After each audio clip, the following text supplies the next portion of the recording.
안녕하세요. 유상민 목사입니다. 오늘 많은 분들과 연락이 닿았습니다.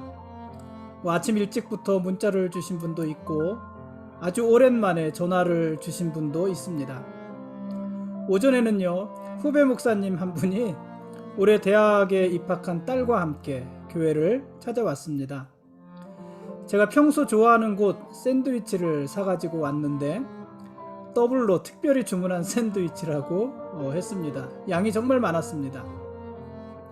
그 목사님 모녀와 한참 동안을 이야기했습니다. 오후에는 구청에 볼 일이 있어서 다녀왔습니다.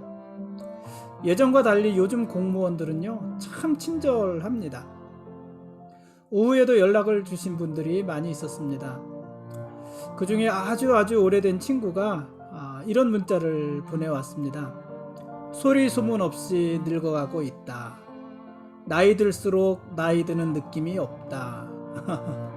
왠지 그 말에 깊이 공감이 되었습니다. 저녁에 큰아이가 서브웨이 사가지고 왔길래 잘 먹었습니다. 그러고 보니까는요, 오늘 아침에는 우유에 콤프라이트 말아서 먹었고, 점심에는 샌드위치 먹었고, 저녁에는 서브웨이를 먹었습니다. 점심과 저녁 사이에 보쌈 몇 점을 먹기도 했습니다.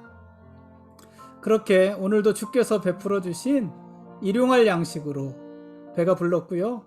남은 것은 하나도 없습니다.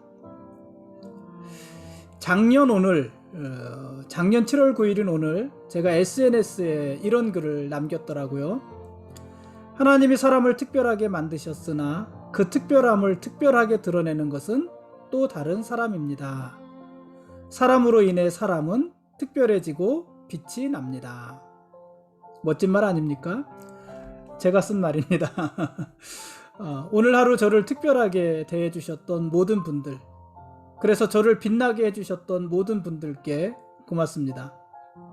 오늘 하루가 저에게는 아주 만족스러운 날이었습니다. 오늘 말씀 보시겠습니다.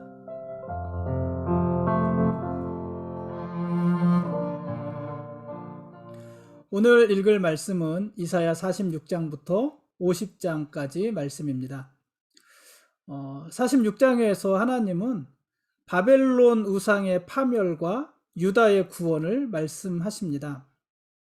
하나님은 공의롭지 못한 자기 백성을 구원하는 것이 당신의 공의다, 이렇게 선언을 하십니다.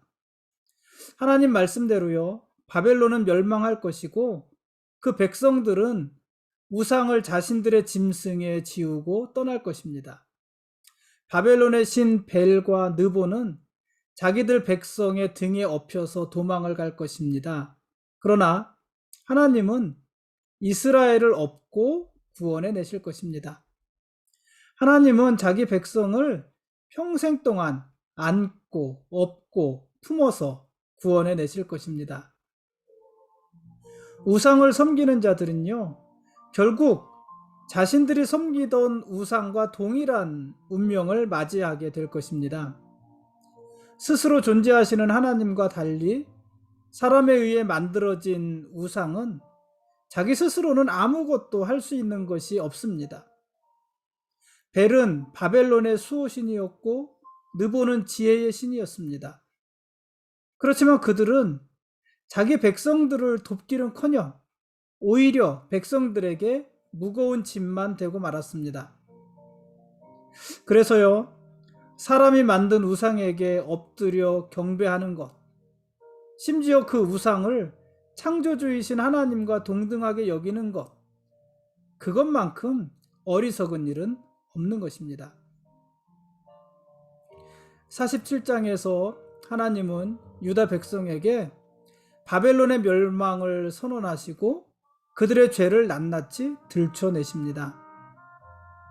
하나님은 이스라엘이 불순종할 때 이스라엘을 심판하는 도구로 바벨론을 사용하셨지만 이스라엘에 대한 심판의 기간이 끝나자 이스라엘을 필요 이상으로 학대하고 자기 분수를 넘어서 교만했던 바벨론을 심판하시겠다고 하십니다.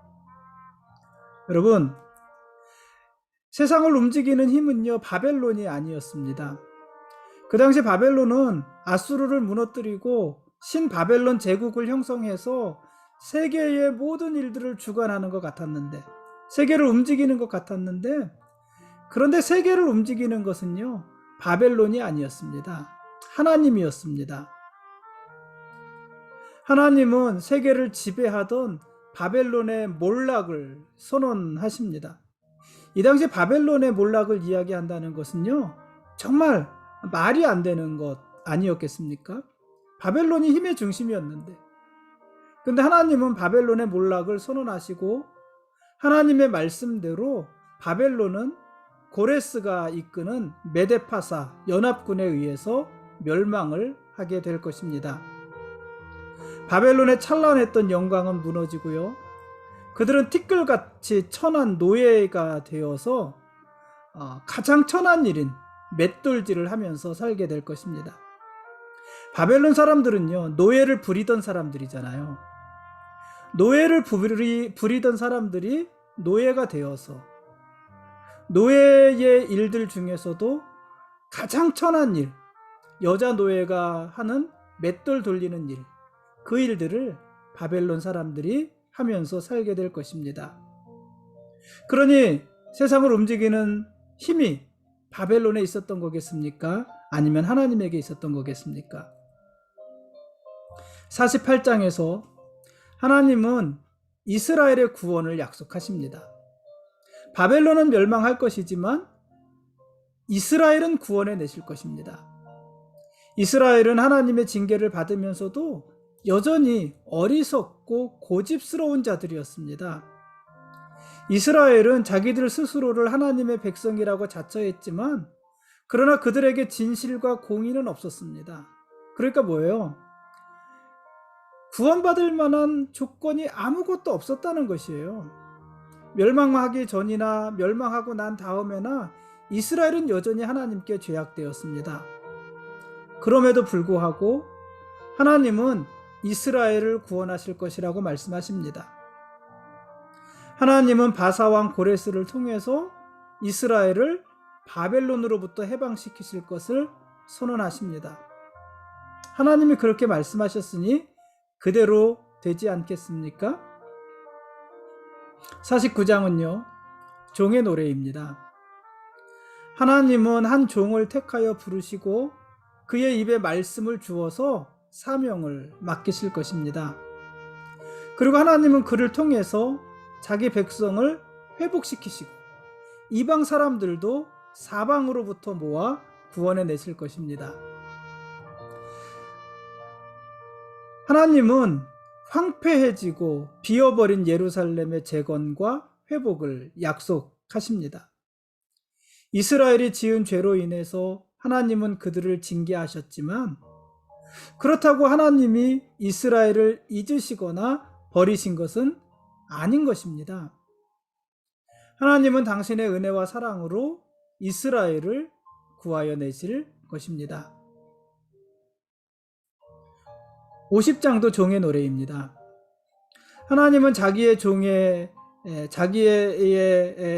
말씀의 제자이자 또 자기의 종을 말씀의 제자이자 학자, 그렇죠? 학자로 삼으셔서 그를 통해서 이 땅에 정의를 세우실 것이라고 하십니다.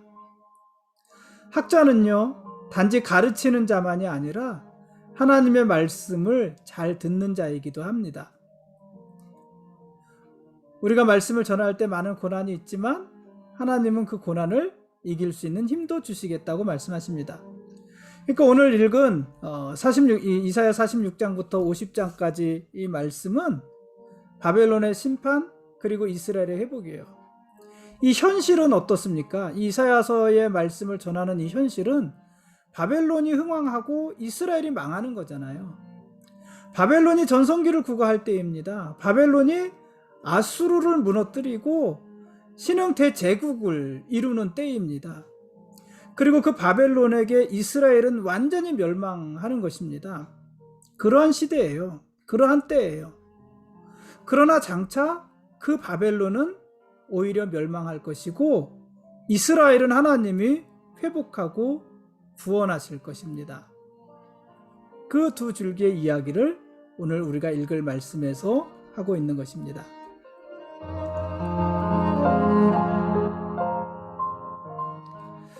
지금까지 이사야서 46장부터 50장까지 말씀에 대한 길라잡이였습니다.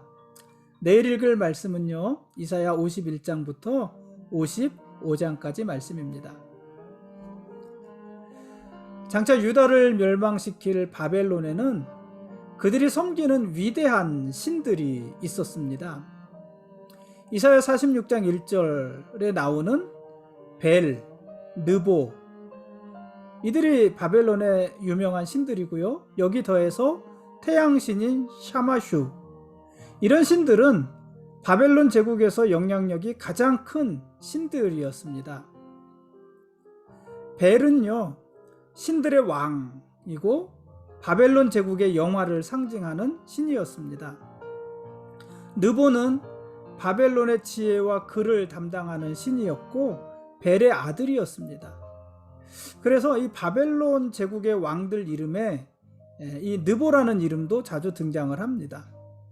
유다를 멸망시킨 느부갓네살, 느부갓네살 이름에도 이 신의 이름이 들어가 있잖아요. 이 느부갓네살 이름의 뜻이 느보여 나의 후손들을 보호해 주소서, 이런 의미예요. 그러니까 바벨론 신들 왕들의 이름에도 그 신 느보의 이름이 많이 들어가 있는 것입니다. 그게 얼마나 대단한 신들이에요. 그러나 이 바벨론의 신들은요, 이름값을 제대로 하지 못합니다. 바벨론의 신들은 자신들을 숭배하는 백성들을 돌보아 주는 것이 아니라 오히려 그들에게 의지해서 자기들의 명맥을 유지해 가는 그런 무기력한 신들이었습니다. 바벨론의 신들은요, 누군가가 그들을 움직여주지 않으면 스스로는 한 발자국도 움직이지 못하는 그런 존재들이었습니다. 왜 그랬을까요? 생명이 없잖아요. 그냥 만들어진 금덩어리, 은덩어리, 돌덩어리, 나무덩어리, 그런 조각에 지나지 않잖아요. 그래, 누군가 움직여주지 않으면은 스스로는 한 발자국도 움직이지 못하는 무기력한 존재들이었습니다. 바벨론의 신들뿐만 아니라 모든 우상이 다 그렇지 않겠습니까? 그래서 바벨론의 신들은요, 사람들의 등에 업혀서 다녀야 했습니다.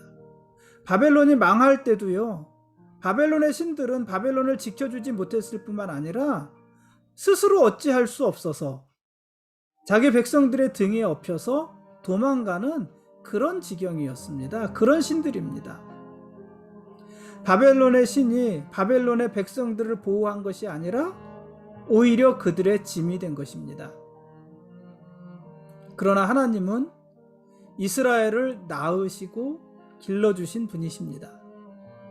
하나님은 이스라엘을 업어서 보호해 주셨고 백발이 될 때까지 책임져 주시는 분이십니다. 여러분, 이런 하나님을 우상과 비교하는 것 자체가 어리석은 일 아니겠습니까? 말이 안 되는 일 아니겠습니까? 여러분, 오늘 우리가 믿는 하나님은 우리가 업고 다녀야 되는 우상이 아닙니다. 오늘 우리가 믿는 하나님은 우리를 업어서 보호해 주시는 하나님이십니다.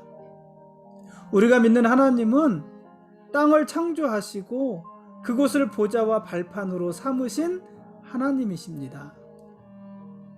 그 하나님이 모든 순간 우리를 도우시는 것이고 우리를 구원해 주시는 것입니다.